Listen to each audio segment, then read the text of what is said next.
আমরা অনেকেই সকালের ঘুমে অভ্যস্ত, তাই না? আমিও টুকটাক ঘুমাইতাম। দীর্ঘদিন থেকে আমি নিজের সঙ্গে সংগ্রাম করছি যে রাত যদি ঘুম নাও হয়, সকালে কোনো ঘুম নেই। এবং আলহামদুলিল্লাহ বহুদিন পর্যন্ত আল্লাহর তৌফিকে আমি ঘুমাই না। যত কষ্ট হয় হোক, সকালে কোনো ঘুম নেই। সকালে কাজ, সকালে আমল, সকালে কোনো ঘুম নেই। সকালে আপনি ব্যবসা করবেন, ব্যবসা আল্লাহ বরকত দিবে।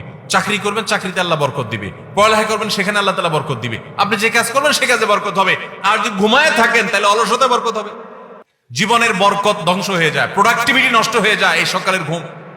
আমাদের দেশে বেশিরভাগ মানুষের অভ্যাস এখনো সকালে ঘুমানো, ঠিক না বেঠিক? শহরে তো শহরে, এমনকি গ্রামেও এখন মানুষ সকালে 9টা 8টা 9টা পর্যন্ত ঘুমায়, ঠিক না বেঠিক?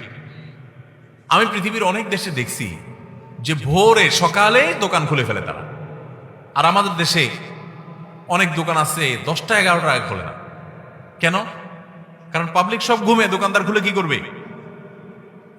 অনেক উন্নত দেশে আমি দেখেছি যে সন্ধ্যার পর রাস্তাঘাটে আর গাড়ি ঘোড়া নাই, তেমন ফাঁকা হয়ে গেছে, মানুষ ঘুমাইতে চলে গেছে।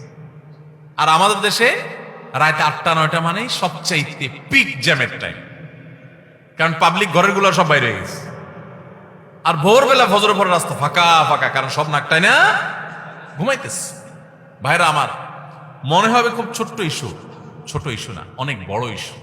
জীবনের বরকত ধ্বংস হয়ে যায়, প্রোডাক্টিভিটি নষ্ট হয়ে যায় এই সকালের ঘুম।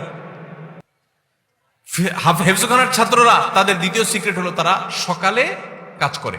নবী সাল্লাল্লাহু আলাইহি ওয়াসাল্লাম দোয়া করেছেন, আল্লাহুম্মা বারিক লি উম্মতি ফি বুকুরিহা, আল্লাহ আমার উম্মতের জন্য ভোরের সময়টাতে আপনি বরকত দান করেন। নবীজি দোয়া করে গেছেন, সকালে আপনি ব্যবসা করবেন, ব্যবসা আল্লাহ বরকত দিবে। চাকরি করবেন, চাকরিতে আল্লাহ বরকত দিবে। পড়ালেখা করবেন, সেখানে আল্লাহ তাআলা বরকত দিবে। আপনি যে কাজ করবেন সে কাজে বরকত হবে। আর যদি ঘুমায় থাকেন তাহলে অলসতা বরকত হবে, মানে অলসতা বেশি হবে। ভাইরা আমার, তাহলে হেফজখানার ছাত্ররা দেখেন ভোর রাতে উঠে যায় এবং পড়ালেখা করে। আমরা অনেকেই সকালের ঘুমে অভ্যস্ত, তাই না? আমিও টুকটাক ঘুমাইতাম।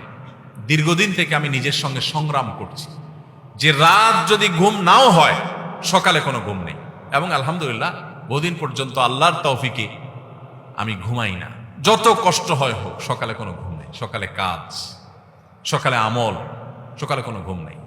বাংলাদেশের একটা ব্যাপক ব্যাধি এটা যে আজকে আমাদের ঘরে ঘরে মানুষ গভীর রাত পর্যন্ত কোনো কাজ নাই, অযথা বসে বসে 12টা 1টা মধ্যে মোবাইল টিপবে, ঠিক না বেঠিক? শুয়ে শুয়ে 1 ঘন্টা টিপবে। এই জন্য মোবাইল বাসায় ঢুকার আগে মোবাইলের গলা চিপে বন্ধ করে তারপর ঢুকেন। দেখেন জীবন খুব সংক্ষিপ্ত, এর বড় একটা অংশ আমাদের মোবাইল টিপে টিপিতে চলে যায়। আমাদের জীবনকে যদি ক্যালকুলেশন করে বের করে দেখানো হয় তো দেখা যাবে যে আজকালকার তরুণরা যারা অল্প বয়সে মোবাইল হাতে পেয়ে গেছে, তাদের জীবনের সবচেয়ে বড় অংশটা মোবাইলের ভিতরে তারা ডুব দিয়েছিল। কি জবাব হবে আল্লাহর কাছে? ভাইরা আমার, তো হেফজখানার ছাত্রদের দ্বিতীয় সিক্রেট হলো তারা ভোর রাতে উঠে পড়াশোনা করে। ভোর রাতে উঠে পড়াশোনা করা, ভোরে উঠে কাজে শুরু লেগে যাওয়া, এটা জীবনে বরকতের কারণ। নাম্বার 3, তারা কাইলুলা করে। এইটা তো একেবারে বিদায় হয়ে গেছে, এই সুন্নত এখন কোথাও নাই হেফজখানা ছাড়া। কাইলুলার সুন্নতের সাথে পরিচিত আছেন আপনারা? কাইলুলা মানে দুপুরের ঘুম। দুপুরের ঘুম, এই দুপুরের ঘুম বলতে এক্সাক্ট কোন সময়টার ঘুম, এটা নিয়ে ওলামা একরামের নানা রকমের বক্তব্য আছে। একটা অথেন্টিক এবং শক্তিশালী বক্তব্য হলো এটা জোহরের আগে। হেফজখানার ছাত্ররা সাধারণত কয়টায় ঘুমায়? সকালে 9টা 10টা, জোহরের আগ পর্যন্ত ঘুমায়। ঘুম থেকে উঠে গোসল করে তারা জোহরের নামাজ পড়ে। নবী সাল্লাল্লাহু আলাইহি ওয়াসাল্লাম বলেছেন, দেখেন, কিলু ফাইন্নাশ শাইতানা লা ইয়াকিল, তোমরা কাইলুলা করবা, কারণ শয়তান কাইলুলা করে না।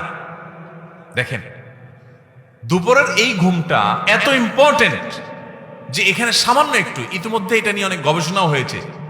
পৃথিবীতে অনেক অমুসলিম গবেষকরা গবেষণা করে বের করেছে যে দুপুরের সামান্য কয়েক মিনিটও যদি মানুষ ঘুমাতে পারে তাহলে সেটা শরীরকে এত বেশি সতেজ করে এবং এত বেশি কাজের স্টামিনা দেয় যে সে অন্য সময়ে ঘন্টা ঘন্টা ঘুমালেও সেটা পায় না। আবার সকাল থেকে টানা আপনি কাজ করছেন, দুপুরে একটু ঘুমালেন, আবার টানা সন্ধ্যা পর্যন্ত আপনি কাজ করার স্টামিনা আপনার শরীরে পাবেন, স্পৃহা আপনি পাবেন। এই সুন্নত তো একেবারে বিদায় হয়ে গেছে। আমরা অনেকে জোহরের পরে খায়া দায়া আস্তে ধীরে, যদি বন্ধের দিন থাকে, ঘুমের সুযোগ থাকে, তো যায় বিছানা যায়, এমন ভাবে বিছানা যায় যে আসর মাগরিবের সাথে পড়ি, ঠিক না ভাই? ঠিক। জীবনের বরকত লাভের জন্য এই 3টা সুন্নাহ জিন্দা করা খুব গুরুত্বপূর্ণ। হিফজখানার ছাত্রদের এত ছোট ছোট বাচ্চারা এত ভালো করে কোরআনে কারিমের হিফজ করে, এত তাড়াতাড়ি সময় হিফজ করে, এর অন্যতম কারণ, অনেক কারণ আছে, আমি এগুলোকে একমাত্র বলছি না। তারা রাতে তাড়াতাড়ি ঘুমায়, ভোরে উঠে তারা পড়ালেখা করে, কায়লের সুন্নতটাকে তারা জিন্দা করে। এর পাশাপাশি আরো তো অন্যান্য বিষয় আছেই। আল্লাহ তাআলা আমাদের সবাইকে এই সুন্নাহগুলো মেনে চলার তৌফিক দান করুন। সবার চেষ্টা করবো তো ইনশাআল্লাহ। আমার অবাক লাগে যখন দেখি অমুসলিম দেশগুলোতে সন্ধ্যার পরে মানুষ ঘুমায় পড়ে। আমি অবাক হয়ে গেছি, যেখানে দেখেছি আমি জিজ্ঞেস করছি প্রবাসী বাংলাদেশি ভাইদেরকে, ভাই এটা কি এই দেশের নর্মাল কালচার? বলে হ্যাঁ, এটা কমন কালচার এখানকার, যে সবাই সন্ধ্যার পর পর ঘুমায় পড়ে। আমি বলি আরে, এটা তো আমার হাদিসে আছে, আমার নবী সাল্লাল্লাহু আলাইহি ওয়াসাল্লাম বারবার বলে গেছেন তিনি রাত জাগতেন না কখনো। আর আমার দেশে মানুষকে কোনোভাবে বোঝানো যায় না, কোনোভাবে বোঝানো যায় না। শুধু আমার দেশ হলে একটা কথা, যত মুসলিম দেশ আছে বিশেষ করে মিডিল ইস্টের মানুষ তো আরো ভয়াবহ, তাদের রাত হয় রাত 12টা-1টার পর, আর আমার দেশে মানুষের রাত হয় রাত 9টার পর, ঠিক না? অফিস আদালত থেকে আইসা, দোকানপাট বন্ধ করে আইসা, কাজ কাম করে আইসা বাসায় জামা কাপড় খুলা, এশার নামাজটাকে যারা নামাজ পড়েন তারা বোঝা মনে করেন, নামাজ পড়ে ফেলছেন, ঝামেলা শেষ। এবার সোফার রুমে, আপনার ড্রয়িং রুমে সোফাতে একদম প্যাট ট্যাট শরীর ঝাইড়া দিয়া বৈশা, পুরা ফ্যামিলির লোকজন বৈশা, এখন আড্ডা জমে, বিসমিল্লাহ হয়। রাত 10টার পরে আড্ডার কি হয়?